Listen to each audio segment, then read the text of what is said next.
জালিম একজন বাদশাহ ছিলেন, নমরুদ তাহার নাম।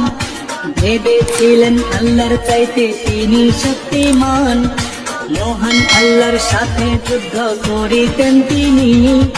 দেখেছিলেন তাহার যত সৈন্য বাহিনী, আল্লাহকে মারার জন্য তীর মারে আকাশে।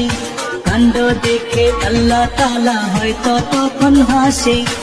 অবশেষে পুত্র মূসা দিয়ে রহমান, নমরুদের সকল শক্তি করলেন অবসান।